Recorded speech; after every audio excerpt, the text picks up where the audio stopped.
حضرات، آج ذوالحجہ کی 25 تاریخ ہے اور ہمارے ہاں کچھ تاریخوں کا جو اختلاف ہے اس کی روح سے ہو سکتا ہے کہ 26 ہو۔ آج سے 1384 برس قبل تقریباً آج کے دن حضرت عمر فاروق رضی اللہ تعالی عنہ پر قاتلانہ حملہ ہوا تھا، اس لیے کہ بعض روایات میں 26 ذی الحجہ کا تعین ہوا ہے اور بعض میں الفاظ یہ آئے ہیں کہ ذوالحجہ کے 4 دن باقی تھے جس دن کے حضرت عمر رضی اللہ تعالی عنہ پر یہ قاتلانہ حملہ ہوا۔ حج سے واپسی کو ابھی چند ہی دن ہوئے تھے اور اسی سفر حج کے دوران حضرت عمر رضی اللہ تعالی عنہ نے ایک موقع پر زمین پر لیٹ کر اور ہاتھ آسمان کی طرف پھیلا کر اللہ سے دعا کی تھی کہ پروردگار، میری ذمہ داریاں بہت بڑھ گئی ہیں، اب میرے اعضاء میں ضعف ہے، میں کمزوری محسوس کر رہا ہوں، رعیت بہت بڑھ گئی ہے جس کی ذمہ داری ہے، تو مجھے تو اپنے پاس بلا لے اور اٹھا لے اس سے پہلے کہ میں اپنی ان ذمہ داریوں کے بارے میں مسئول بن جاؤں اور ان کا حق ادا نہ کر سکوں۔ تو روایات میں آتا ہے کہ اس کے بعد چند ہی دن اس دنیا میں انہوں نے بسر کیے ہیں، اس کے بعد یہ قاتلانہ حملہ ہوا۔ 3 دن آپ زندگی اور موت کی کشمکش میں مبتلا رہے ہیں۔ ابو لولو فیروز ایک مجوسی ایرانی غلام تھا حضرت مغیرہ ابن شعبہ کا رضی اللہ تعالی عنہ۔ حضرت عمر نے ایک خاص قاعدہ بنایا ہوا تھا، غیر مسلموں کے مدینے میں داخلے پر پابندی تھی۔ حضرت مغیرہ ابن شعبہ نے خاص طور پر سفارش کر کے حضرت عمر سے اجازت حاصل کی ابو لولو فیروز کے لیے کہ اسے مدینے میں آ کر کام کرنے کی اجازت دی جائے، اس لیے کہ وہ بہت سے فنون سے واقف ہے۔ حضرت عمر نے اجازت دے دی۔ چند دنوں کے بعد وہ فریادی بن کر حاضر ہوا حضرت عمر رضی اللہ تعالیٰ عنہ کی خدمت میں کہ میرے آقا جو ہیں حضرت مغیرہ ابن شعبہ رضی اللہ تعالی عنہ وہ مجھ سے بہت زیادہ ٹیکس وصول کرتے ہیں۔ یعنی یہ معاملہ تھا کہ جو غلام ہوتے تھے وہ اپنا کام کرتے تھے لیکن اپنی آمدنی میں سے ایک حصہ وہ اپنے ان آقاؤں کو دیتے تھے کہ جن کی وہ غلامی میں تھے۔ تو حضرت مغیرہ ابن شعبہ نے جو مقدار مقرر کی 2 درہم روزانہ، اس پر اس نے احتجاج کیا کہ یہ بہت زیادہ ہے۔ حضرت عمر رضی اللہ تعالیٰ عنہ نے اس سے سوال کیا کہ تم کیا کیا کام جانتے ہو؟ جب اس نے گنوائے کہ میں یہ کام جانتا ہوں تو حضرت عمر نے فیصلہ کیا کہ پھر یہ 2 درہم روزانہ زیادہ نہیں۔ اس پر وہ بہت غضبناک ہوا۔ حضرت عمر نے بھی اس سے ایک فرمائش کی کہ میرے لیے ایک ایسی چکی بنا دو جو ہوا سے چلتی ہو اور وہ آٹا پیسے۔ تو اس نے اسی غصے میں یہ کہا کہ ہاں، آپ کے لیے تو میں ایسی چکی بناؤں گا جس کی یاد رہتی دنیا تک باقی رہے۔ اس پر حضرت عمر نے جب وہ چلا گیا تو جو لوگ مجلس میں حاضر تھے ان سے آپ نے فرمایا کہ یہ شخص مجھے قتل کی دھمکی دے گیا ہے۔ لیکن نوٹ کیجئے کہ اسلام نے جو نظام دیا ہے نوع انسانی کو، وہ نظام جو محمد الرسول اللہ صلی اللہ علیہ وسلم نے عطا فرمایا، اور جیسا کہ میں نے بارہا عرض کیا ہے کہ اگر اس کو پوری طرح شباب میں دیکھنا ہو، للی ان بلوم جسے کہتے ہیں انگریزی میں، ایک پھول پوری طرح کھل گیا ہو، اگر وہ نظام اس کیفیت میں آپ دیکھنا چاہیں تو وہ در حقیقت خلافت عمر فاروق کا دور ہے رضی اللہ تعالی عنہ۔ وہ تمام خصائص، وہ تمام برکات جو اس نظام میں ہیں، نظام عدل اجتماعی،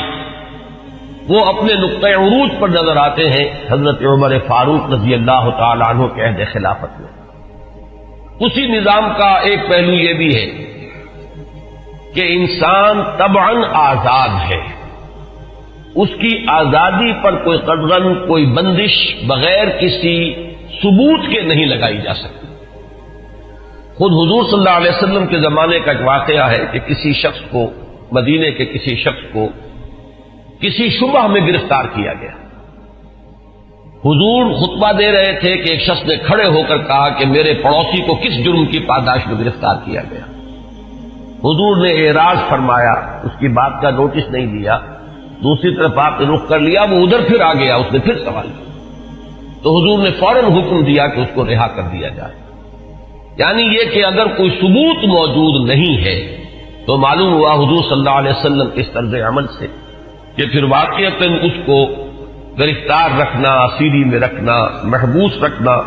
پھر یہ صحیح نہیں ہے، بلکہ اس کو رہا کر دیا جانا چاہیے۔ یہی معاملہ ہمیں نظر آتا ہے اپنی اس آخری تکمیلی شان میں کہ حضرت عمر یقین کے ساتھ یہ بات کہہ رہے ہیں کہ یہ شخص مجھے قتل کی دھمکی دے گیا ہے، اور عمر فاروق رضی اللہ تعالی عنہ کوئی عام انسان نہیں ہے۔ 10 برس سے زائد عرصہ ہو چکا ہے کہ اسلام کی چکی جو چل رہی ہے تو اس کے مرکز جو ہے، اس کے جیسے کہ میں نے مثال دی تھی کہ حضرت علی رضی اللہ تعالی عنہ نے جب ایک موقع پر فارس کے محاذ پر، ایران کے محاذ پر صورتحال کچھ مخدوش ہو گئی تھی تو حضرت عمر نے یہ ارادہ کیا تھا کہ وہ خود محاذ پر جائیں اور مسلمان افواج کی کمان خود کریں، تو حضرت علی نے مخالفت کی تھی اور انہوں نے مشورہ دیا تھا اور یہ الفاظ فرمائے تھے کہ آپ کا اپنی جگہ سے ہل جانا یہ تو پورے اس نظام کے درہم برہم کرنے کا سبب بن سکتا ہے، اور یہی تشبیہ دی تھی کہ چکی اسی وقت تک چلتی ہے جبکہ اس کی وہ کلی اپنی جگہ پر قائم رہے، تو آپ کی مثال تو اس پورے نظام کے لیے اس کلی کسی ہے۔ تو 10 برس تک وہ چکی جو ہے گھوم رہی تھی اسی شخصیت کے گرد، اور کتنے فتوحات کا دائرہ کہاں سے کہاں تک پہنچا تھا، اتنی بڑی کوئی سلطنت اس سے پہلے تاریخ انسانی میں کبھی وجود ہی میں نہیں آئی تھی، لیکن یہ کہ اس کے باوجود کہ اتنی عظیم سلطنت کے ذمہ دار ترین فرد ہیں حضرت عمر، میں حاکم کا لفظ استعمال نہیں کرنا چاہتا اس لیے کہ یہ لفظ بھی ہمارے اس نظام عدل اجتماعی کے ساتھ مناسبت نہیں رکھتا، نہ وہ حاکم تھے نہ حکمران تھے، وہ تو سید القوم خادمہم کی کامل مثال جو ہو سکتی ہے وہ حضرت عمر فاروق ہے رضی اللہ تعالی عنہ، لیکن یہ کہ اس نظام کی ذمہ دار ترین شخصیت ہے حضرت عمر، لیکن انہوں نے اپنے حفاظت کا کوئی اہتمام نہیں کیا، کوئی باڈی گارڈ کا انتظام نہیں کیا، دوسری طرف یہ کہ اس شخص کو قید نہیں کیا، اسے مدینے سے شہر بدر نہیں کیا، بلکہ یہ کہ چونکہ یقین ہے اس بات پر کہ زندگی اور موت اللہ کے ہاتھ میں ہے، لہذا وہ ہمیں نظر آتا ہے کہ ایک طرف توکل اس کی یہ شان ہے، دوسری طرف فراست کا یہ عالم ہے کہ اس کے اس جملے کی بات آپ نے پالی ہے کہ یہ مجھے قتل کی دھمکی دے گیا ہے، تیسری طرف اسلامی نظام میں لوگوں کی آزادی کا جو عالم ہے وہ نمایاں ہو رہا ہے، ایک ایسے شخص کو جس کے بارے میں شک ہے اس کو گرفتار نہیں کیا جا رہا، اس کے خلاف کوئی تعذیبی کارروائی نہیں ہو رہی۔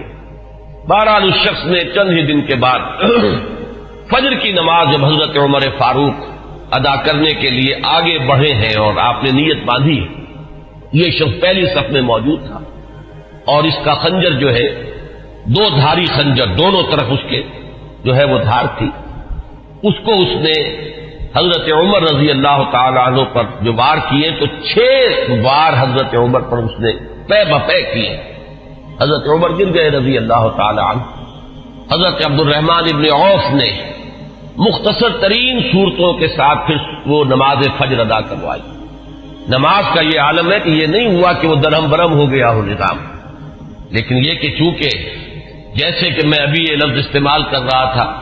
کہ اس وقت جو وہ نظام مملکت تھا یا نظام حکومت تھا اس میں مرکزی حیثیت حضرت عمر فاروق کی تھی رضی اللہ تعالی عنہ، اسی طرح اسلام کے نظام میں یہ اقامت صلاۃ ہے کہ اس کی وہی اہمیت ہے کہ اگرچہ حضرت عمر فاروق زخمی ہو گئے، گر گئے، لیکن جماعت کا نظام وہ درہم برہم نہیں ہوا ہے، نماز ادا کی گئی ہے 2 رکعتیں جو ہیں مختصر ترین قرات کے ساتھ۔ پھر لوگوں نے اس کو پکڑنے کی کوشش کی ہے تو اس نے مزید وار کر کے 13 افراد کو اور زخمی کیا۔ ایک شخص جب اس طریقے سے بکھرا ہوا ہو اور دوسرے لوگ تیار نہ ہو تو صورتحال سمجھ میں آتی ہے. ان میں سے 6 حضرات جو ہیں وہ شہید ہو گئے. معاملہ صرف حضرت عمر کا نہیں. پکڑنے کی جب کوششیں ہر طرح سے ناکام ہو گئی تو کسی عراقی شخص کے بارے میں آتا ہے کہ اس نے کوئی کپڑا کمبل وغیرہ اس کے اوپر ڈالا ہے, تب وہ قابو میں آیا ہے, لیکن پھر اس نے فوراً خودکشی کر دی. حضرت عمر رضی اللہ تعالیٰ عنہ نے سوال کیا, جیسے ہی آپ اس قابل ہوئے کہ سوال کر سکیں کہ میرا قاتل کون ہے. جب بتایا گیا کہ وہی ابو لولو فیروز ہے تو آپ نے اللہ کا شکر ادا کیا کہ اللہ کا شکر ہے کہ میرا قاتل کوئی مسلمان نہیں ہے. یعنی جو بات کے 12-13 برس بعد ہونے والی تھی. حضرت عثمان رضی اللہ تعالیٰ عنہ کے قاتلین وہ جو بھی آپ انہیں کہیں نام نہاد مسلمان تھے, کلمہ گو تھے, وہ محمد الرسول اللہ صلی اللہ علیہ وسلم کا کلمہ پڑھنے والے تھے. کلمہ شہادت کو انہوں نے اپنے لیے ڈھال بنایا تھا. اس سے جو فتنہ شروع ہوا ہے جس کو میں اس سے پہلے بیان کر چکا ہوں کہ الفتنۃ الکبریٰ, سب سے بڑا فتنہ جو ہے وہ حضرت عثمان رضی اللہ تعالیٰ عنہ کی شہادت سے شروع ہوا ہے.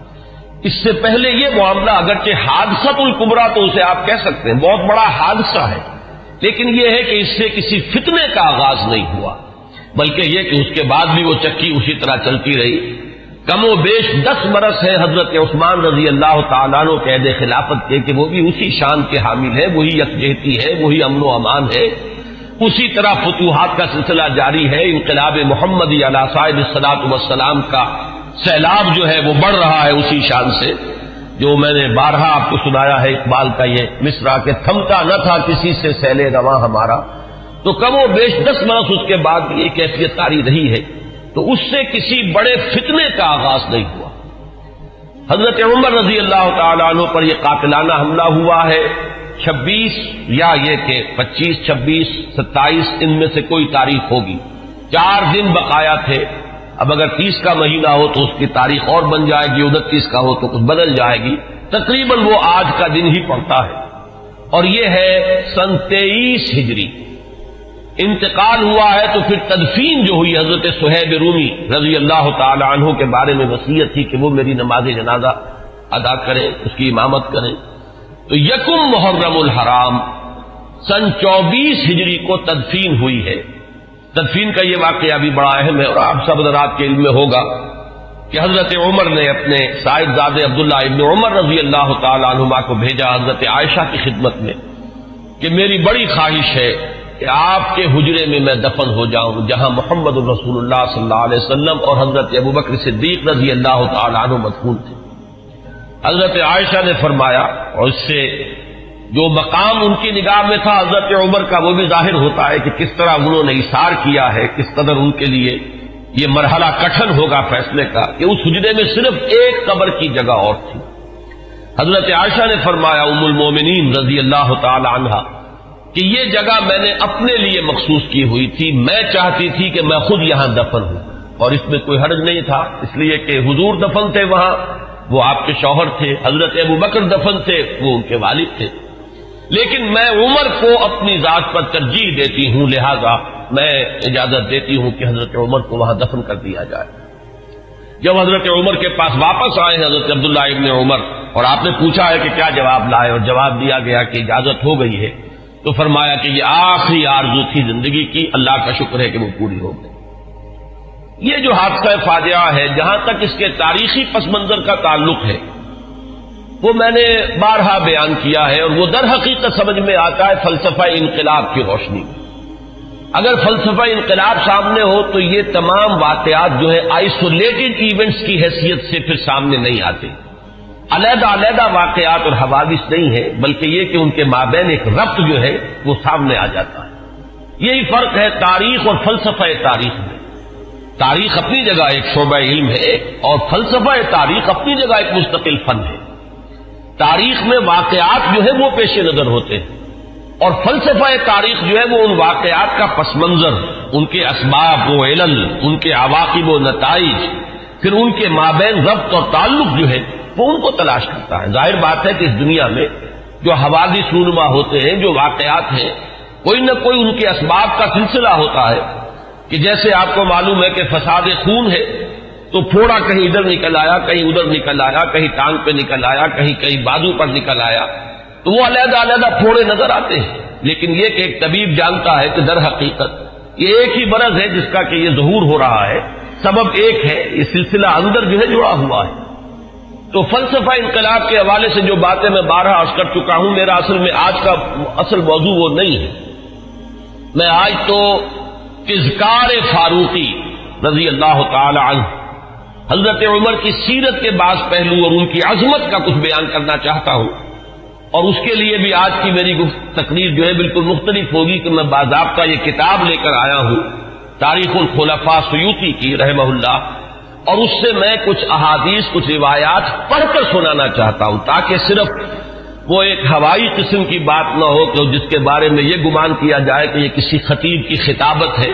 یا کوئی لفاظی ہے، بلکہ الفاظ سامنے آئے جو محمد الرسول اللہ صلی اللہ علیہ وسلم نے فرمائے یا جو اور دوسرے صحابہ کرام نے حضرت عمر کی شان میں بیان کیے ہیں۔ تو میں باضابطہ آج وہ عبارتیں آپ کو پڑھ کر سناؤں گا، لیکن اس وقت میں چند منٹوں میں دہرا دیتا ہوں کہ وہ فلسفہ انقلاب کے حوالے سے بات کیا ہے، کہ وہ اگر سامنے ہو تو یہ تمام واقعات جو ہے بالکل ایک سلسلے کی کڑیاں نظر آئیں۔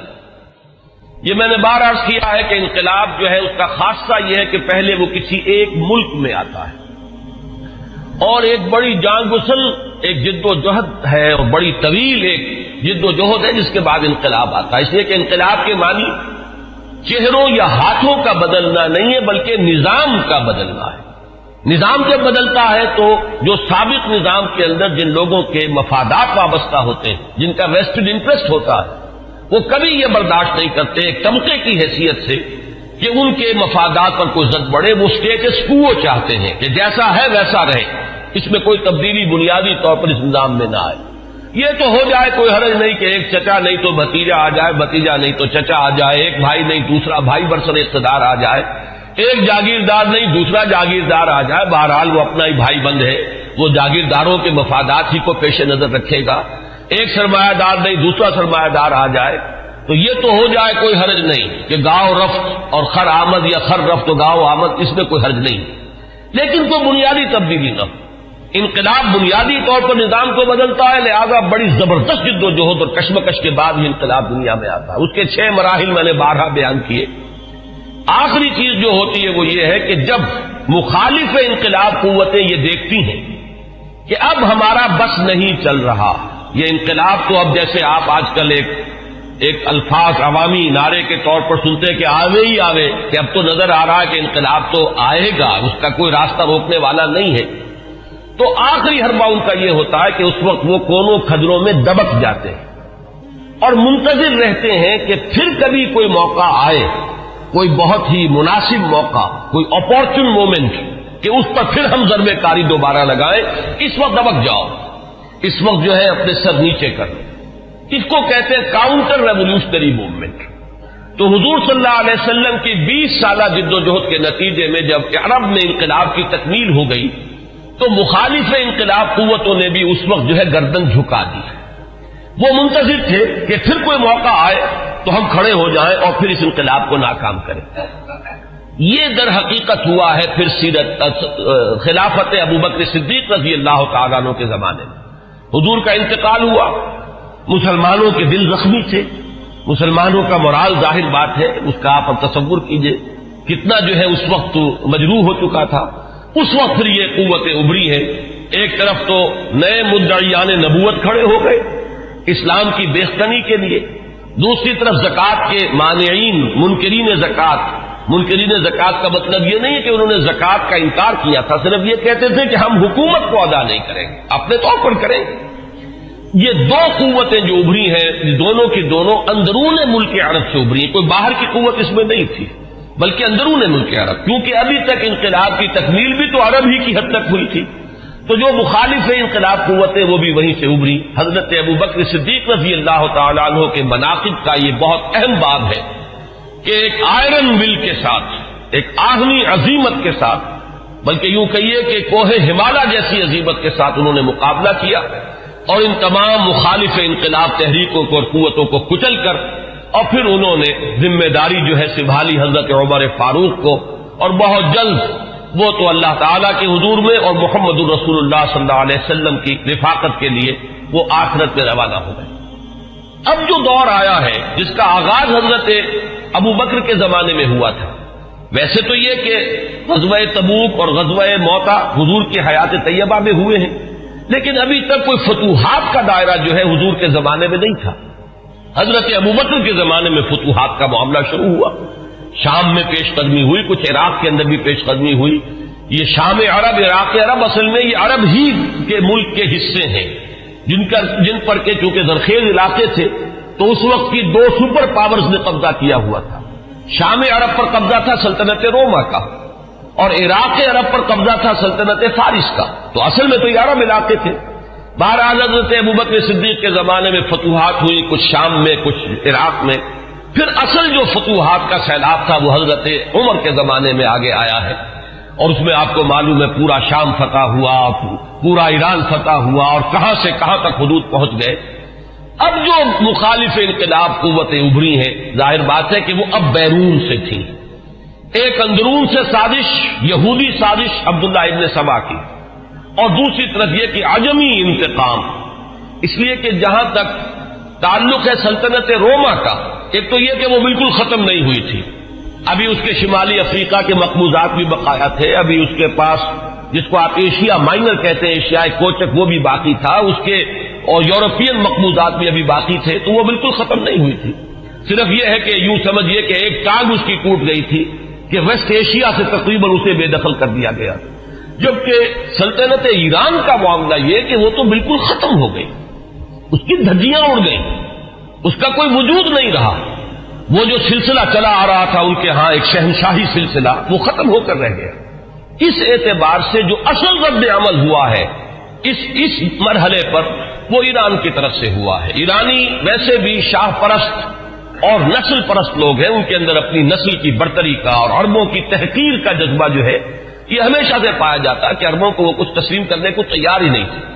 اب جب حضرت عمر کے ہاتھوں یہ معاملہ ہوا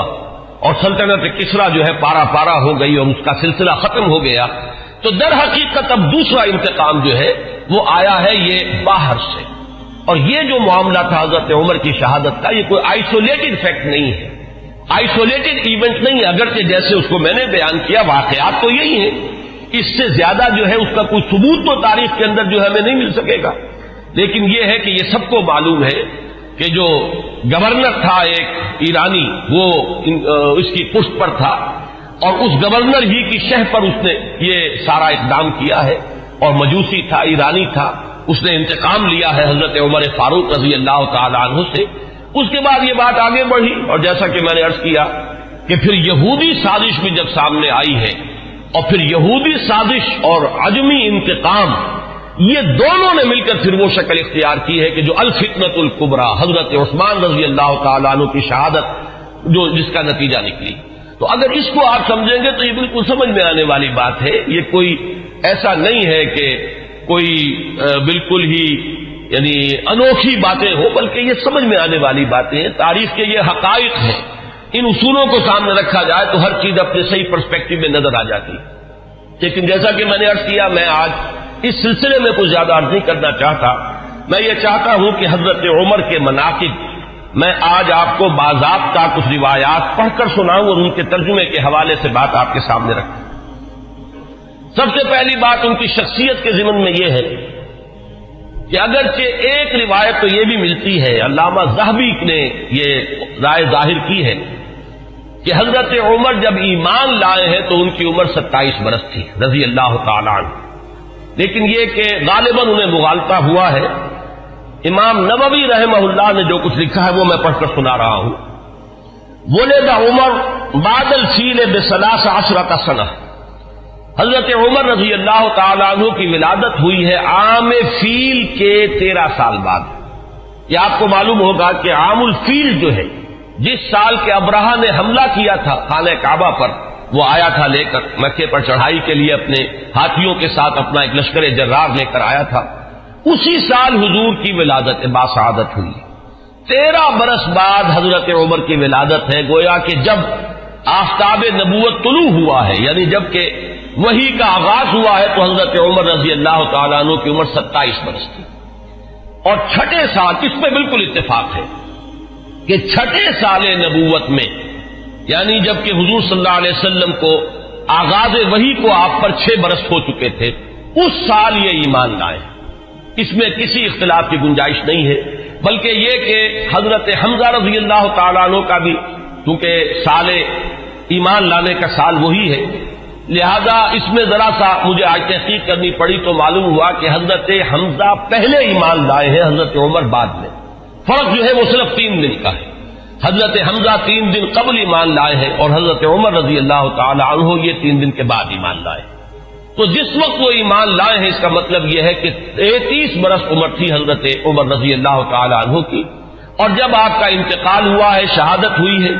تو 63 برس عمر تھی، اور یہ وہی عمر ہے جس میں کہ حضور صلی اللہ علیہ وسلم کا انتقال ہوا اور حضرت ابوبکر کا انتقال ہوا۔ یعنی جو قرب اور اعتبارات سے ہے، صاحبین کو، شیخین کو، جو بھی آپ انہیں کہیں، حضرت ابوبکر حضرت عمر رضی اللہ تعالی عنہما، ان دونوں کی جو مشابہتیں حضور کے ساتھ ہیں وہ اس پہلو سے بھی ہے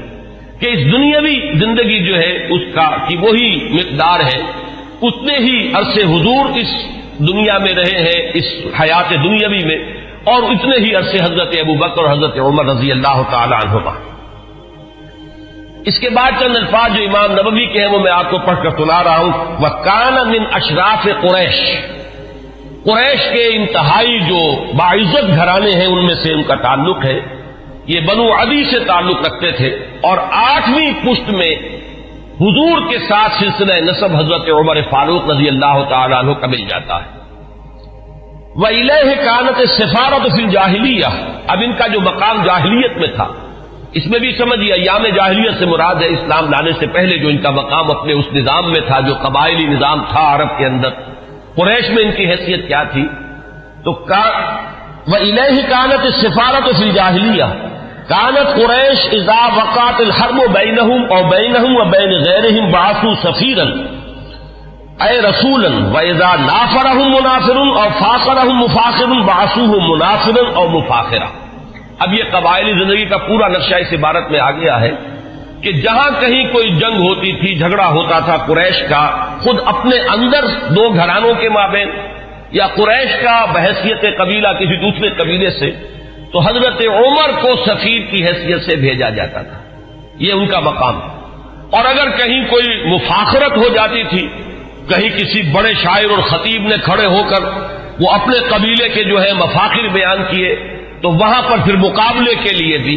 اس تفاخر کے لیے بھی حضرت عمر کو بھیجا جاتا تھا۔ تو یہ ان کا مقام اپنی اس زندگی میں تھا۔ یہیں پر نوٹ کر لیجئے کہ حضرت ابوبکر صدیق رضی اللہ تعالیٰ عنہ کے بارے میں بھی میں نے آپ کو بتایا کہ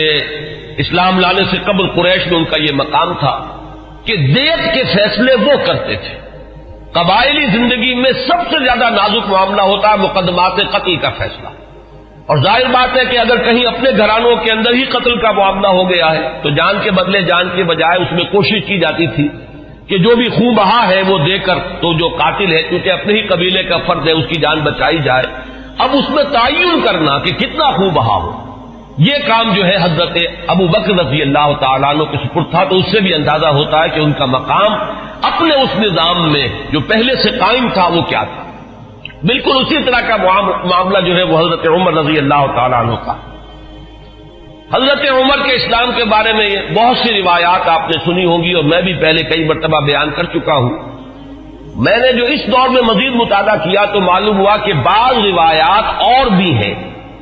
کہ جس سے یہ اندازہ ہوتا ہے کہ جو ان کی ہمشیرہ اور بہنوئی حضرت فاطمہ بنت خطاب اور حضرت سعید ابن زید رضی اللہ تعالی عنہما، ان کے ساتھ جو واقعہ ہوا، اندازہ ایسا ہوتا ہے کہ وہ در حقیقت وہ آخری ضرب تھی جو حضرت عمر کے دل پر لگی ہے۔ اس سے پہلے بھی بعض مواقع پر کچھ ایسے ان کے ساتھ واقعات پیش آ چکے تھے کہ جس سے ان کے دل کے اندر ایک کشمکش جو ہے وہ شروع ہو چکی تھی۔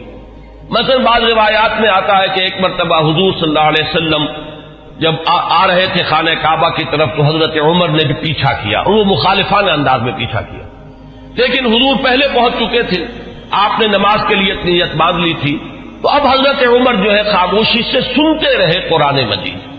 اور اس کا ان کے دل پر ایک اثر ہوا۔ انہوں نے اپنے دل میں کہا کہ یہ شخص بہت بڑا شاعر ہے، واقعہ یہ کہ یہ کلام جو یہ پڑھ رہا ہے اس وقت یہ تو بہت ہی اعلیٰ کلام ہے، بہت اونچا کلام ہے۔ تو معلوم یہ ہوا کہ کہیں نہ کہیں وہ جو ہے بیج وہ پڑ رہا تھا. اسی طرح ایک رات کے وقت ایسا ہوا ہے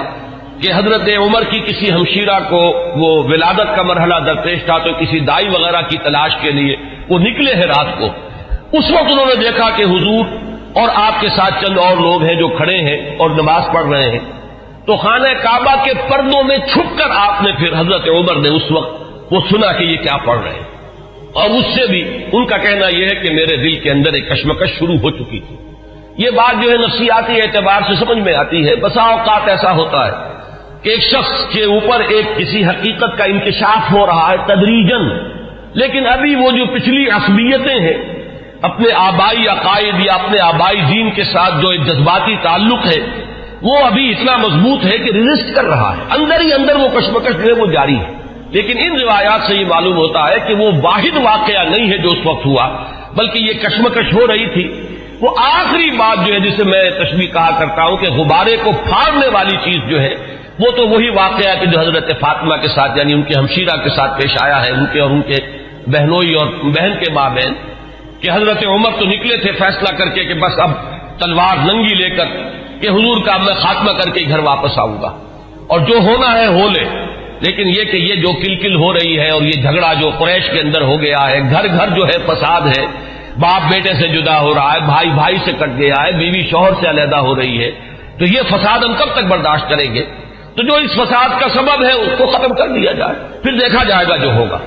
یہ جو میں کہہ رہا ہوں جو دیکھا جائے گا جو ہوگا اس میں بھی جب تک قبائلی پس منظر سامنے نہ ہو یہ بات سمجھ میں نہیں آئے گی کہ جو چیز انہیں روک نہیں تھی حضور کے خلاف اقدام کرنے پر قریش کو, کفار قریش کو, وہ یہی بات تھی کہ حضور کا جو گھرانہ ہے بنی ہاشم وہ حضور کے پشت پر تھا. اور قبائلی زندگی میں یہ ہوتا ہے کہ اب عقیدہ جو ہے بہرحال بنو ہاشم کے فرد ہے اور خاندان کی حمایت حاصل ہے. اگر حضور کے خلاف کوئی اقدام کرتے تو بنو ہاشم ان کی مدافعت میں اور ان کے ساتھ جو ہے میدان میں آ جائیں گے. نتیجہ یہ نکلے گا کہ قریش کے دو گھرانے آپس میں ٹکرا جائیں گے یا قریش کے مابین جو ہے ان کے اپنے اندر جو ہے ایک کشمکش شروع ہو جائے گی. اور یہ چیز جو ہے جیسے کہ ایک عام محاورہ بھی ہے کہ house divided amongst itself can not stand. تو ہمیں جو مقام حاصل ہے پورے عرب میں, جو سیادت اور قیادت اور چودراہٹ ہماری چل رہی ہے, اگر ہم آپس میں لڑ پڑے تو پھر وہ ہماری قیادت اور سیادت جو ہے چودراہٹ وہ ختم ہو جائے گی. یہ روک تھا قریش, جو کفار قریش ہیں ان کے راستے میں یہ رکاوٹ تھی کہ حضور کے خلاف کوئی اقدام نہیں کر رہے. بالآخر حضرت عمر نے طے کیا اب جو ہو سو ہو, اب تو میں یہ کام کر کے رہوں گا.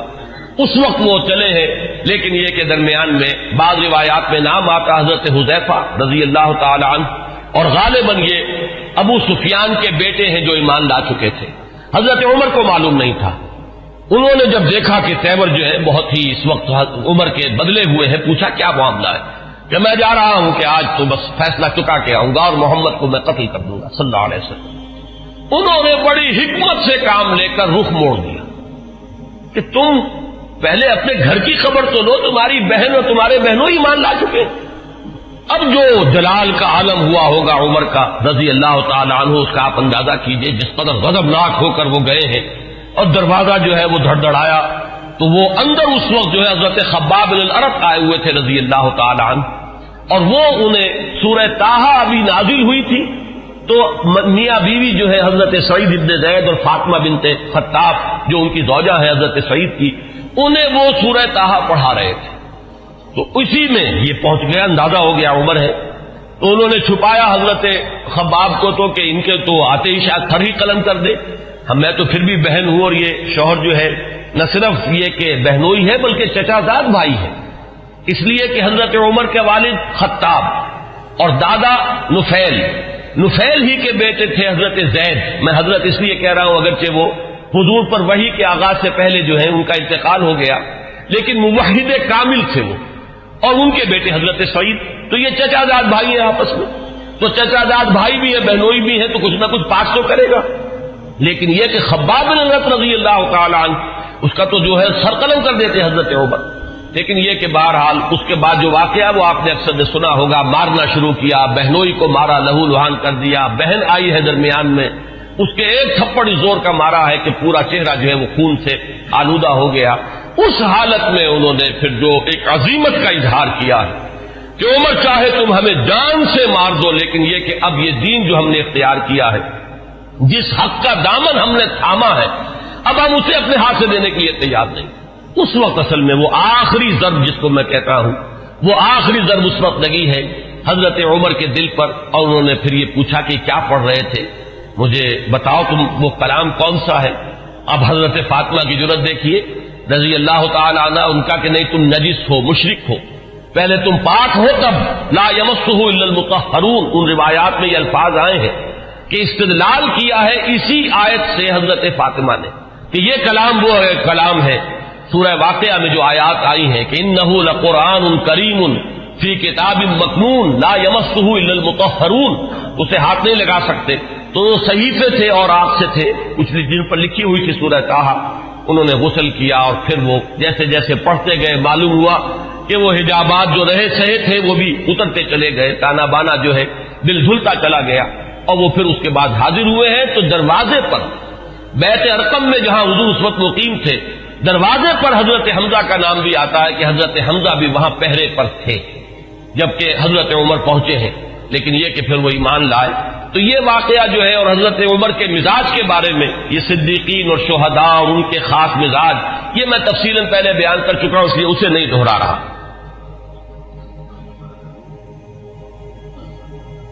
حضرت عمر کا جو مقام ہے صحابہ کرام میں، اس کے بارے میں علامہ سیوطی، بلکہ یہ کہ یہ علامہ نووی جو شارح ہیں مسلم شریف کے، ان کے الفاظ میں اب آپ کو سنا رہا ہوں۔ ہوا احد السابقین الاولین واحد العشرۃ المشہود لهم بالجنہ واحد الخلفاء الراشدین واحد اصحاب النبی علیہ الصلوۃ والسلام، اور آخری الفاظ اہم ترین ہیں واحد کبار علماء الصحابۃ والزہادہم۔ باقی چیزیں تو آپ کے علم میں ہیں، سابقون الاولون میں سے ہیں۔ اکثر کا اتفاق یہ ہے کہ حضرت عمر جس وقت ایمان لائے ہیں تو لگ بھگ 40 افراد اس وقت تک ایمان لا چکے تھے، لیکن بہرحال یہ سابقون الاولین میں ان کا شمار ہے۔ پھر یہ کہ 10 جن کے بارے میں کہ حضور نے صراحت کے ساتھ جنت کی بشارت دی ہے اس دنیا ہی میں، جنہیں ہم کہتے ہیں عشرہ مبشرہ، ان میں سے ایک ہے۔ پھر خلفائے راشدین میں ان کا شمار ہے بالاتفاق۔ اب اہل تشیع کا معاملہ میں اسے خارج کر رہا ہوں، لیکن یہ کہ اہل سنت کے نزدیک۔ پھر یہ کہ حضور صلی اللہ علیہ وسلم کے ساتھ جو رشتہ ہے، حضرت حفصہ رضی اللہ تعالی عنہا ام المومنین، یہ ان کی صاحبزادی ہیں۔ آخری الفاظ ان کی طرف میں نے توجہ دلائی وہ کیا ہے کہ احد و کبار علماء صحابت والزہادہ،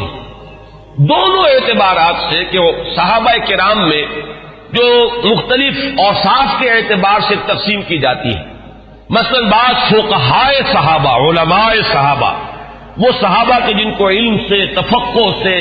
قرآن اور سنت کے گہرے فہم سے خصوصی مناسبت تھی، تو حضرت عمر رضی اللہ تعالی عنہ کا شمار بھی انہی میں سے ہے۔ اور زہادہم، سب سے زیادہ جو زاہد، زہد میں جن کا کہ یوں سمجھیے کہ آخری درجہ ہے، انتہائی سادگی سے زندگی بسر کرنا اور پیون لگے ہوئے کپڑے پہننا، حضور صلی اللہ علیہ وسلم کا نقشہ جو ہے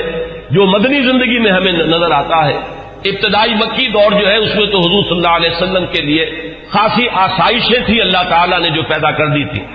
اس لیے کہ حضرت خدیجہ رضی اللہ تعالیٰ عنہ سے شادی کے بعد سہولتیں تھیں، اس لیے کہ وہ بہت دولت مند مالدار خاتون تھی۔ لیکن مدنی دور میں جو اصل آپ کی یوں سمجھیے کہ دنیاوی، اگر اسے لفظ اقتدار سے ہم موسوم کریں تو دنیاوی اقتدار کا دور جو ہے آپ کا، وہ تو مدنی دور ہے۔ اگر دنیا کے اعتبار سے اصطلاح کا استعمال کیا جائے، اگرچہ حضور صلی اللہ علیہ وسلم کے یہ لفظ مجھے موضوع معلوم نہیں ہوتا، لیکن اس وقت جو آپ نے فقر اختیاری جو ہے، جو اس کا ہمیں سیرت مطہرہ کے اندر جو ہے مظاہرہ ملتا ہے کہ آپ نے اپنے اختیار سے فقر اور درویشی کی زندگی اختیار کی، اس میں بتمام و کمال حضرت عمر فاروق اور حضرت ابوبکر صدیق رضی اللہ تعالی عنہما، یہ دونوں بھی بالکل عکس کامل نظر آتے ہیں حضور صلی اللہ علیہ وسلم کے اس زہد کا۔ تو وہ صحابہ کرام میں سے علماء اور فقہاء میں بھی چوٹی کے جو ہے ان میں ان کا شمار ہے، حضرت علی ان میں ہے، حضرت عائشہ ان میں ہے، مختلف جو ہے یہ حضرات ہیں، ان میں حضرت عمر ہے۔ پھر زہاد میں بھی جو سب سے زیادہ فقراء صحابہ کا جو نقشہ تھا، حضرت عمر نے اپنے اختیار سے وہی نقشہ اپنی زندگی میں اختیار کیا۔ کل 539 احادیث ہیں جو حضرت عمر سے مروی، لیکن جو خاص بات نوٹ کرنے کی ہے کہ ان سے جو اجلہ صحابہ ہیں، جلیل القدر صحابہ، حضرت عثمان نے ان سے روایت کی، حضرت علی نے ان سے روایت کی، حضرت طلحہ نے ان سے روایت کی، سعد بن ابی وقاص نے ان سے روایت کی، عبد الرحمن ابن عوف ان سے روایت کرنے والے ہیں، ابن مسعود، حضرت ابو ذر، عمرو ابن عبسہ اور ان کے بیٹے خود حضرت عمر کے صاحبزادے عبداللہ، ابن عباس، ابن زبیر، انس، ابو ہریرہ اور عمرو بن العاص، ابو موسیٰ اشعری، یہ صحابہ کرام ہیں جنہوں نے حضرت عمر سے روایت کی۔ بات سمجھ لیجئے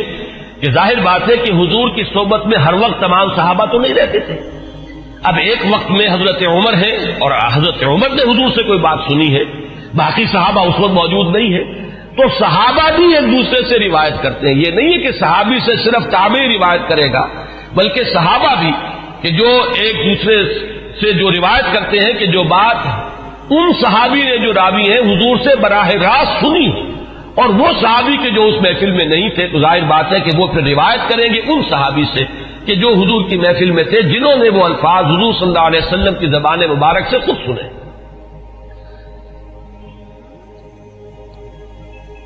دو روایات اب میں آپ کو سنا رہا ہوں حضرت عمر کے اسلام کے ضمن میں جو حضور کی دعا منقول ہے۔ ایک دعا جو ہے اس میں مشہور ہے، عام طور پر حضرت عمر کے موضوع پر، سیرت کے موضوع پر جو تقریریں آپ نے سنی ہوں گی ان میں آپ کی سننے میں آئی ہوگی، ایک دوسری ہے وہ بھی میں چاہتا ہوں کہ آج آپ سن لیں۔ پہلی روایت امام ترمذی رحمۃ اللہ علیہ لائے ہے اور اس کے راوی حضرت عبداللہ ابن عمر ہے رضی اللہ تعالی عنہما، ان النبی علیہ الصلوۃ والسلام قال، حضور صلی اللہ علیہ وسلم نے فرمایا، اللہم اعز الاسلام باحب هذین الرجلین الیک، بعمر بن الخطاب او بابی جہل بن ہشام۔ اور اسی روایت کو طبرانی نے حضرت ابن مسعود اور حضرت انس رضی اللہ تعالی عنہما سے روایت کیا۔ گویا کہ یہ تین روایتیں ہیں، لیکن یہ کہ سند کے اعتبار سے جو حضرت امام ترمذی کی روایت ہے وہ چونکہ اونچی ہے لہذا متن اس کا دیا ہے، باقی یہ روایت جو ہے طبرانی لائے ہے حضرت عبداللہ ابن مسعود سے اور حضرت انس سے رضی اللہ تعالی عنہما کہ اے اللہ ان دو اشخاص میں سے جو تجھے محبوب ہو اس کے اسلام کے ذریعے سے اسلام کو عزت عطا فرما۔ کون ہے وہ دو اشخاص؟ حضرت عمر رضی اللہ تعالی عنہ، عمر بن الخطاب اور عمرو ابن ہشام۔ ابو جہل اس کی اصل میں کنیت ہے، نام اس کا عمرو تھا،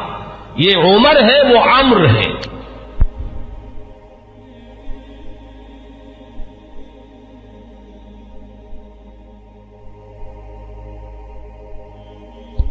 عمرو ابن العاص، واو آئے گا اس میں لیکن وہ عمرو نہیں ہے بلکہ عمرو ہے، عمرو ابن العاص، یہ عمرو ابن ہشام تھا۔ میں اس سے پہلے بیان کر چکا ہوں کہ حضور نے ان دونوں کو کیوں سامنے رکھا، یہ ذہن میں رکھیے، اس کو میں اس وقت یہاں بیان نہیں کروں گا کہ شخصی اوصاف کے اعتبار سے شجاعت، بہادری، جس چیز کو تسلیم کر لے پھر اس کے لیے گردن کٹوانے کے لیے تیار ہو جانا۔ ایک وہ لوگ ہوتے ہیں جو حقیقت کو تسلیم بھی کر لیتے ہیں لیکن یہ کہ پھر بھی وہ آگے نہیں بڑھتے، پیچھے ہی رہتے، بچ بچ کر چلتے ہیں اور وہ اپنا دامن جو ہے بچا کر جو ہے کسی چیز کا ساتھ بھی دیتے ہیں اور تحفظات کے ساتھ دیتے ہیں۔ ایک وہ لوگ ہوتے ہیں جو بات قبول کر لے پھر ہر کے بعد آباد، اب گردن بھی کٹوا دیں گے، جان دے دیں گے۔ ان اعتبارات سے مشابہت ہے حضرت عمر کی شخصیت میں اور ابو جہل کی شخصیت میں۔ اس نے بھی گردن کٹوا دی بالفعل اپنے اس دین باطل کے لیے، اور اس کی جو وہ کیفیت ہے وہ بارہا میرے بیان میں آپ سن چکے ہیں کہ جب گردن کاٹی جا رہی تھی تب بھی اس نے یہ کہا تھا کہ میری ذرا نیچے سے گردن کاٹنا تاکہ جب اس کو اب تم رکھو چڑھاؤ کسی نیزے کے اوپر تو اونچی نظر آئے، معلوم ہو کسی سردار کی گردن۔ تو یہ مزاج حضرت عمر کا بھی اسلام لانے سے پہلے مزاج یہی تھا، پہلوان آدمی تھے، تو کاش کے میلوں میں شہزوری کا مظاہرہ کیا کرتے تھے، کشتیاں کیا کرتے تھے۔ اور یہ امتزاج جو حضرت علی رضی اللہ تعالیٰ عنہ میں ہمیں نظر آتا ہے کہ وہ شجاع بھی تھے اور بہت بڑے عالم بھی تھے، یہی امتزاج حضرت عمر کی شخصیت میں، انتہائی شجاع، بہادر، میدان کے مرد، کشتیاں لڑنے والے، مقابلہ کرنے والے، اور پھر یہ کہ بہت بڑے ماہر انصاب، یہ بہت بڑا علم تھا اس وقت، بہت بڑے ناقد اور جو اشعار کے محاسن ہیں ان کو پرکھنے والے، اس کے بارے میں رائے دینے والے، اور فقہا میں تو پھر جو ان کا مقام ہے وہ آپ کو معلوم ہی ہے کہ یہ صلاحیتیں بھی تمام و کمال کہ علمی اور ذہنی صلاحیتیں بھی اور پھر عملی جو ہے معاملہ وہ تو اظہر من الشمس ہے ہی. تو اس اعتبار سے ابو جہل ایک پہلو سے مشابہ تھا اگر وہ بھی ایمان لے آتا. اور سورہ علق جو ہے قرآن مجید کے 30ویں پارے میں جس میں شروع میں 5 آیتیں وہ ہے کہ جو تقریباً اجماع ہے کہ وہ اولین وہی ہے جو حضور پر ہوئی ہے، اس میں جس شخص کا ذکر ہے وہ یہی ابو جہل ہے کہ اگر یہ شخص ایمان لے آتا تو کیا ہوتا. ارأیت ان کذب وتولی الم یعلم بان اللہ یری، یہ شخص جو ہے جو حضور صلی اللہ علیہ وسلم کی مخالفت میں قبر بستہ ہے، اگر یہی شخص کہیں اسلام لے آتا تو واقعہ یہ کہ وہ عمر ثانی ہوتا، پھر حضرت عمر رضی اللہ تعالیٰ عنہ کے انداز کی اس کی شخصیت بھی ہوتی. تو یہ روایت جو ہے یہ تو بارہا آپ نے سنی ہوگی. اب ایک اور روایت میں آپ کو سنا رہا ہوں. اس کو امام حاکم نے حضرت عبداللہ ابن عباس رضی اللہ تعالیٰ عنہما سے روایت کیا ہے، اور اس کو امام طبرانی بھی لائے ہیں اپنی اوسط میں، تو وہ لائے ہیں حضرت ابو بکر سے روایت کر کے، اور اپنی کبیر جو ہے معجم الکبیر اس میں یہ حدیث ثوبان کی حیثیت سے آئی ہے. اس کے الفاظ سنیے. عن ابن عباس رضی اللہ تعالی عنہما ان النبی صلی اللہ علیہ وسلم قال اللہم اعز الاسلام بعمر بن الخطاب خاصتا. اس روایت میں ابو جہل کا نام نہیں ہے، بلکہ خاص طور پر گویا کہ حضرت عمر ہی کے لیے حضور صلی اللہ علیہ وسلم دعا فرمائی اور اللہ تعالیٰ نے قبول فرمائی. اسی لیے ہمارے ہاں علماء حضرت عمر کے لیے لفظ استعمال کیا کرتے مراد رسول، کہ جن کے لیے خاص طور پر حضور صلی اللہ علیہ وسلم نے دعا کی ہے اور اللہ تعالیٰ نے آپ کی دعا کو شرف قبول عطا فرمایا ہے اور حضرت عمر بن الخطاب کو ایمان کی توفیق عطا فرمائی. اب میں آپ کو کچھ تو وہ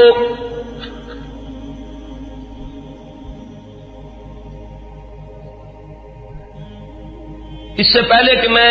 حضور صلی اللہ علیہ وسلم نے جو مناقب بیان فرمائے ہیں حضرت عمر کے وہ بیان کروں، چند اقوال بعض صحابہ کے.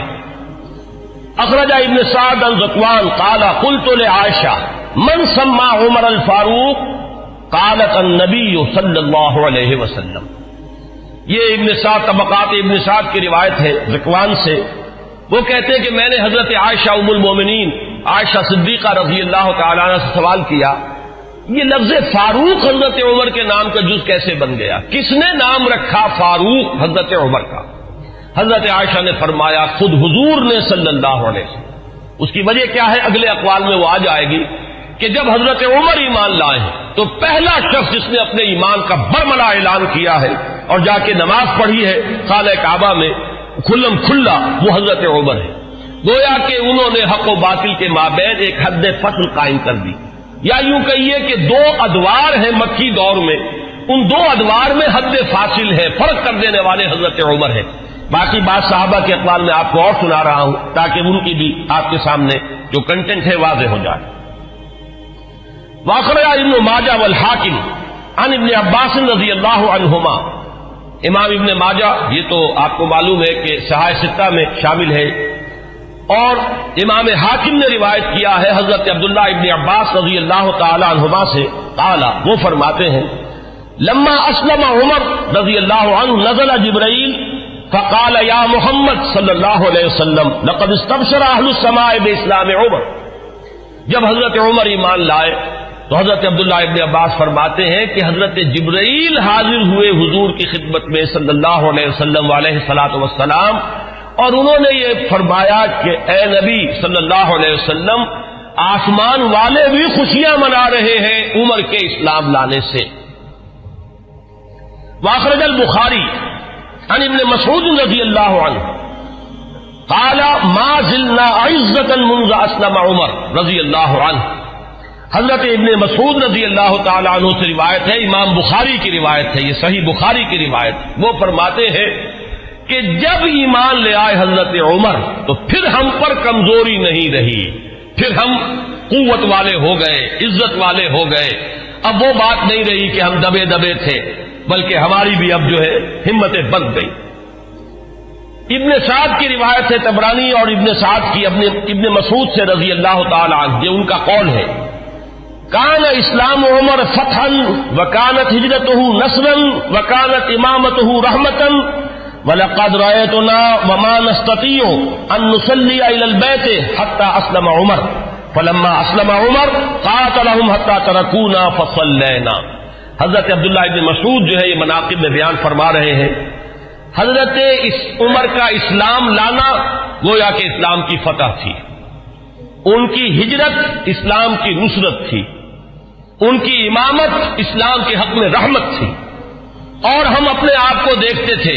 یعنی ایمان لا چکے تھے لیکن ہم بیت اللہ میں نماز نہیں پڑھ سکتے تھے جب تک کہ عمر اسلام نہیں لے آئے۔ جب عمر اسلام لے آئے تو پھر انہوں نے مقابلہ کیا کفار کا، تو انہوں نے پھر ہم سے تعارض کرنا چھوڑ دیا، اب ہم نے بیت اللہ میں نمازیں پڑھنی شروع کر دی۔ یہی وہ لفظ ہے جس کی وجہ سے کہ حضرت عمر فاروق قرار پا رہے ہیں۔ واخرج ابن سعد والحاکم عن حذیفہ رضی اللہ عنہ لما اسلم عمر كان الاسلام كالرجل المقبل لا يزداد الا قربا فلما قتل عمر كان الاسلام كالرجل المدبر لا يزداد الا بعدا۔ یہ بہت ہی حکیمانہ قول ہے حضرت حذیفہ کا رضی اللہ تعالی عنہ، اور اسے امام حاکم نے اور ابن سعد نے دونوں نے روایت کیا ہے۔ یہ حضرت حذیفہ فرما رہے ہیں کہ جب حضرت عمر اسلام لے آئے تو اسلام ایک آنے والے شخص کے مانند ہو گیا کہ جو شخص آ رہا ہو وہ ہر لحظہ آپ سے قریب تر ہوتا چلا جا رہا ہے۔ گویا کہ یہ اسلام کی ترقی کا ایک اور اسلام کے اقبال کا یہ ایک کی علامت بنا ہے حضرت عمر کا اسلام لانا۔ ولما قتل عمر، اور جب عمر شہید کر دیے گئے رضی اللہ تعالی عنہ، کان الاسلام كالرجل المدبر، تو اب اسلام ایک جانے والے شخص کے مانند ہو گیا، لا يزداد الا بعدا، کہ جو جانے والا ہے وہ ہر قدم جو اٹھاتا ہے وہ ہم سے اور دور ہوتا چلا جاتا ہے۔ گویا کہ اسلام کی عزت کا جو نقطہ عروج ہے، کلائمیکس ہے، وہ حضرت عمر کی ذات ہے کہ در حقیقت ان کے ساتھ ہی اسلام کا دور اقتدار شروع ہوا، غلبہ دور۔ وہ حدیث جو ہے بہت اہم ہے جو امام مسلم لائے ہیں حضرت ابو ہریرہ رضی اللہ تعالی عنہ سے کہ حضور نے فرمایا بدا الاسلام غریبا وسيعود كما بدا فطوبى للغرباء۔ اسلام کا جب آغاز ہوا ہے تو وہ اجنبی سا تھا، لوگ اس کے جاننے پہچاننے والے نہیں تھے، کچھ اس کے ہمدرد و غمخوار نہیں تھے، بلکہ اصل میں تو مخالفت تھی، مقابلہ تھا۔ حضور نے فرمایا کہ اب اگرچہ دور آ گیا ہے کہ اسلام کو غلبہ حاصل ہو گیا، لیکن عنقریب اسلام پھر اسی حالت کو لوٹ جائے گا۔ تو تہنیت ہو، مبارکباد ہو، خوشخبری ہو ان لوگوں کے لیے جو جب اسلام حالت غربت کو پہنچ جائے تو وہ بھی اسلام کے دامن سے وابستہ رہے، چاہے وہ خود بھی لوگوں کے اندر جو ہے ان کو پہچانا نہ جائے، اجنبی ہو کر رہ جائیں، انہیں دقیانوسی کہا جائے، لیکن وہ اسلام کے دامن سے وابستہ رہے، ان کے لیے تہنیت اور مبارکباد ہے۔ اس حدیث میں سمجھیے تو یوں کہا جا سکتا ہے کہ حضرت عمر ہے وہ حد فاصل کہ وہ بدا الاسلام غریباً سے اسلام کا جو دور اقتدار شروع ہو رہا ہے، غلبے کا دور، قوت اور عزت کا دور، وہ حضرت عمر کی ذات سے ہے، اور پھر جو ڈھلوان شروع ہو گئی ہے وہ بھی حضرت عمر رضی اللہ تعالیٰ عنہ کی شہادت سے۔ واخرج الطبرانی عن ابن عباس رضی اللہ عنہما قال اول من جہر بالاسلام عمر بن الخطاب، سب سے پہلے جس شخص نے اسلام کا اعلان کیا علی الاعلان وہ حضرت عمر ہے۔ یہ حضرت عبداللہ ابن عباس رضی اللہ تعالیٰ عنہما کا قول ہے۔ ہجرت کے ضمن میں بھی ایک روایت ہے، میں چاہتا ہوں کہ اگرچہ اس کا ذکر پہلے بھی آیا ہے لیکن آج لفظاً میں سنا دینا چاہتا ہوں۔ اخرج ابن عساکر عن علی رضی اللہ عنہ، اس روایت کے راوی حضرت علی ہیں۔ قال ما علمت احد هاجر الا مختفیا الا عمر بن الخطاب، حضرت عمر فرماتے میں نہیں جانتا کسی بھی شخص کو مگر یہ کہ اس نے ہجرت کی ہے خفیہ طریقے پر سوائے عمر بن الخطاب، یعنی جو بھی ہجرت کے لیے نکلتا تھا خفیہ طریقے سے نکلتا تھا، لوگوں کو معلوم نہ ہو جائے، خامخواہ راستہ روکیں گے، کوئی تکلیف پہنچائیں گے، سوائے حضرت عمر کے۔ اب آپ اس حضرت علی رضی اللہ تعالیٰ عنہ کی زبان سے حضرت عمر کی جو ہجرت ہے اس کا پورا واقعہ سنیے۔ فَإِنَّهُ لَمَّا هَمَّ بِالْهِجْرَةِ، اس لیے کہ جب حضرت عمر نے ارادہ کیا ہجرت کا، تَقَلَّدَ سَيْفَهُ، تو انہوں نے اپنی جو ہے تلوار جو ہے وہ لی، گردن میں ڈالی، وَتَنَكَّبَ قَوْسَهُ، اپنی کمان جو ہے وہ اپنے کندھے میں ڈالی، وَانْتَقَضَ فِي يَدِهِ أَسْهُمًا، اور اپنے ہاتھ میں تیر بھی لے لیے تیار کہ کمان سے کے ساتھ جو ہے وہ تیر جو ہے ہاتھ میں موجود ہو۔ وَأَتَى الْكَعْبَةَ، اور آئے وہ مسجد حرام میں کعبے کے پاس، وَأَشْرَافُ قُرَيْشٍ بِفِنَائِهَا، اور قریش کے بڑے بڑے سردار جو ہیں وہ کعبے کے صحن میں، یہی جس وقت مسجد حرام کہلاتی ہے، خانہ کعبہ تو وہی گھر ہے، اس کے ساتھ جو صحن ہے یہ فنا ہے اس کا صحن ہے. فطاف سبعا، تو 7 چکر لگائے حضرت عمر رضی اللہ تعالیٰ عنہ نے اسی کیفیت کے اندر خانہ کعبہ کے. ساتھ ہی آپ کو معلوم ہوگا اشواط ہوتے ہیں جب عمرے کے لیے یا حج کے اندر جب بھی وہ طواف کیا جاتا تو ساتھ ہے. ثم صلی رکعتین عند المقام، پھر مقام ابراہیم کے پاس آ کر پورے سکون سے 2 رکعتیں پڑھی. ثم اتی حلقہم واحد واحدۃ، پھر جو لوگ بیٹھے ہوئے تھے ایک ایک کے پاس آ کر انہوں نے کہا فقالت شاہد الوجوہ، لوگ چہرے جو ہیں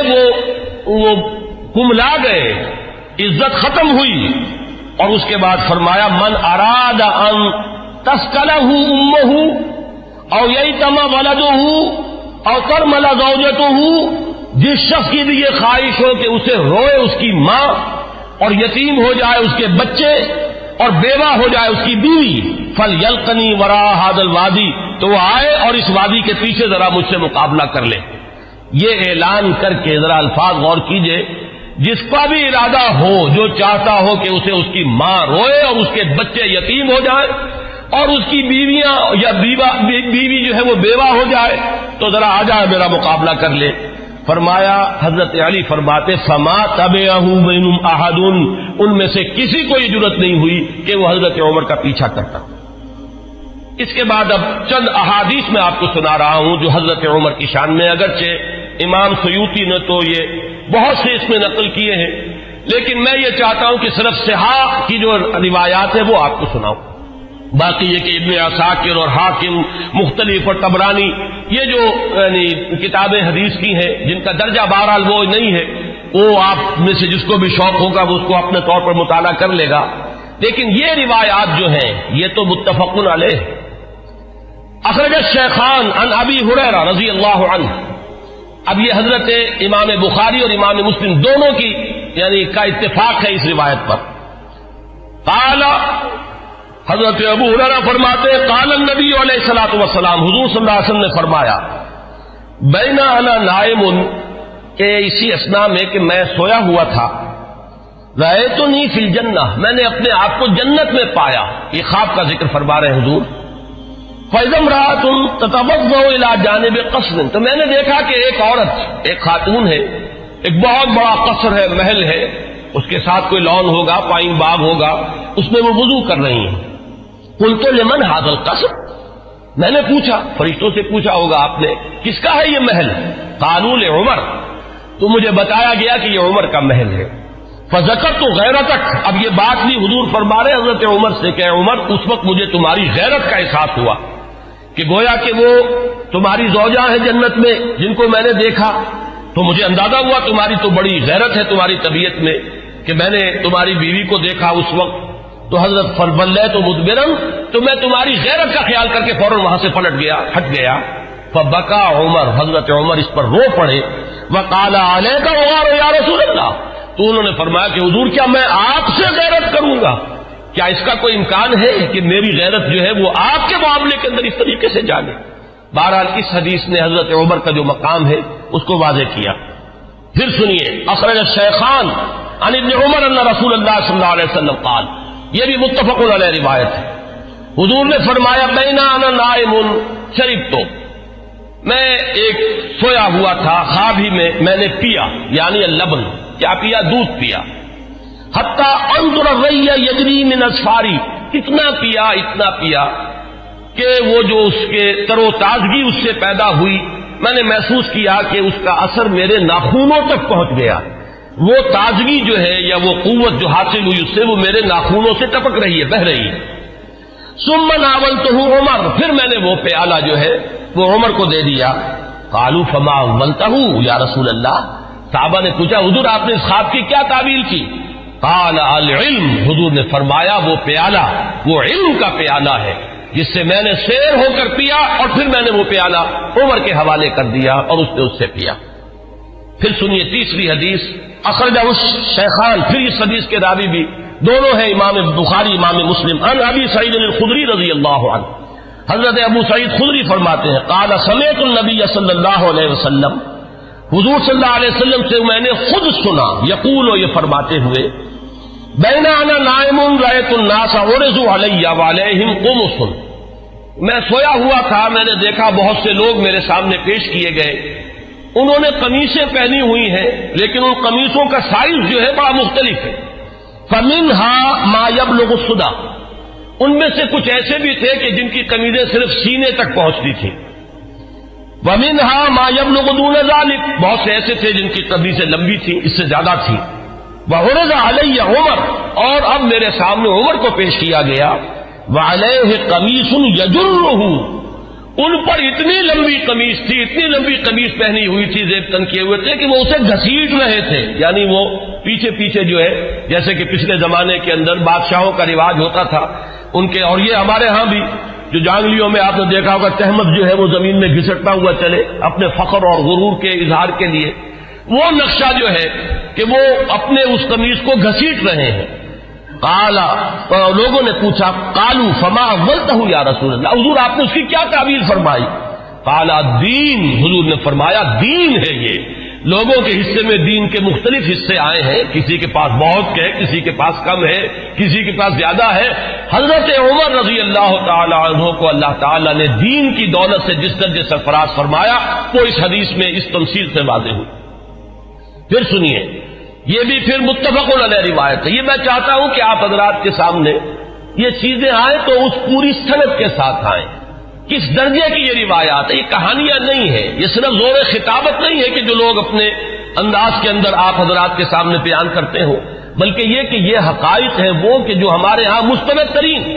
اب ظاہر بات ہے کہ قرآن کے بعد مستند ترین ہمارے ہاں تو یہی دو کتابیں ہیں، صحیحین، صحیح بخاری اور صحیح مسلم، اس میں کسی کو بھی اہل سنت میں کسی شک و شبے کی گنجائش نہیں، اور ان کی یہ متفق علیہ روایات ہے۔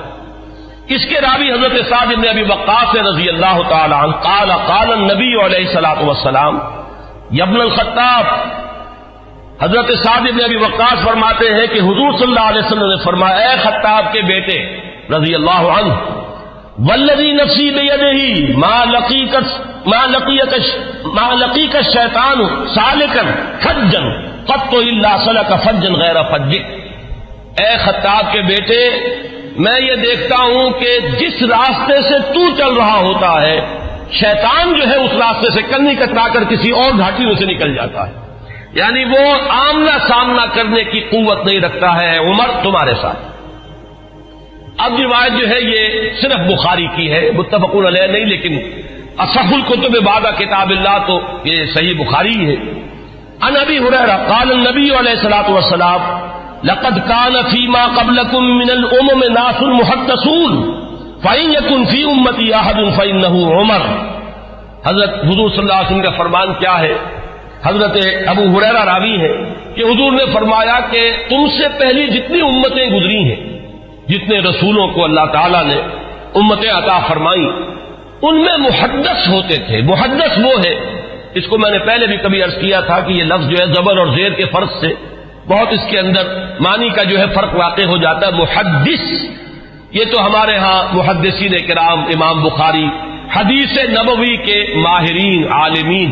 وہ ہے محدثین،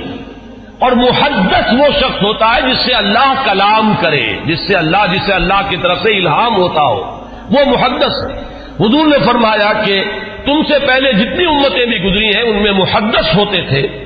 میری امت میں اگر کوئی محدث ہے تو وہ عمر ہے رضی اللہ تعالی عنہ۔ اس کا ایک بڑا گہرا تعلق ہے کہ کتنی چیزیں، کتنے معاملات ہیں، اگرچہ میں نے نشان تو اور بہت سی روایات کے اوپر بھی لگائے ہوئے ہیں، لیکن میں سمجھتا ہوں کہ میں اسی پر اکتفا کروں۔ البتہ ایک چیز جو ہے حضرت عمر رضی اللہ تعالی عنہ کے مناقب میں جو اہم ترین ہے، وہ میں چاہتا ہوں کہ ذرا چند منٹ اور لے کر آپ کے سامنے بیان کر دوں، اور وہ اسی سے کہ محدث اس شخص کو کہتے ہیں جس سے اللہ ہم کلام ہوتا ہو، جس پر الہام ہوتا ہو، جس کا ملائے اعلیٰ کے ساتھ اتنا گہرا روحانی تعلق ہو، جس کی ذہنی مناسبت ہو کہ جو بات جو ہے دین میں ابھی آئی نہیں ہے وہ بھی حضرت عمر رضی اللہ تعالیٰ عنہ کے مزاج کی مناسبت سے ان پر منکشف ہو جاتی تھی۔ چنانچہ آپ نے خطبوں میں، ہمارے ہاں اہل سنت کے خطبوں میں جب مختلف نام لیے جاتے ہیں خلفائے راشدین کے، تو ہر ایک کی شان میں کچھ الفاظ بارہا آپ نے سنے ہوں گے۔ چنانچہ حضرت ابوبکر کے بارے میں الفاظ آتے ہیں کہ تمام لوگوں میں انبیاء کے بعد بالاتفاق جو افضل ترین انسان ہے وہ حضرت ابوبکر ہیں. حضرت عمر کے بارے میں الفاظ آتے ہیں الذی کان رأیہ موافقا بالوحی والکتاب، عمر بن الخطاب رضی اللہ عنہ. اس میں چونکہ کچھ قافیہ بھی ملانے کی یہ نظرات نے بھی یہ خطبہ مرتب کیا ہے، تو عربی زبان میں چونکہ اس کی بھی ایک اہمیت ہے، صوتی آہنگ ہوتا ہے، تو کچھ قافیے بھی ملائے گئے ہیں. جامع آیات القرآن عثمان ابن عفان رضی اللہ تعالی عنہ، اس طریقے سے. تو حضرت عمر کے بارے میں یہ الفاظ آپ نے بہت سنے ہوں گے کہ الذی کان رأیہ موافقا بالوحی والکتاب، وہ شخص کہ جس کی رائے وحی اور کتاب کے موافق تھی. میں نے ایک مرتبہ یہ عرض کیا تھا اور آج پھر جسارت کر رہا ہوں کہ غیر شعوری طور پر ان الفاظ نے حضرت عمر کا درجہ گھٹا دیا ہے، اس لیے کہ یہ شان تو ہر صحابی کی ہے. ہو ہی نہیں سکتا کہ وحی اور کتاب کے موافق ان کی رائے نہ ہو. جب وحی اور کتاب آ گئی تو اب کسی صحابی کی یہ شان ہے ہی نہیں. جیسے کہ قرآن مجید میں فرمایا گیا کہ ما کان لمؤمن ولا مؤمنۃ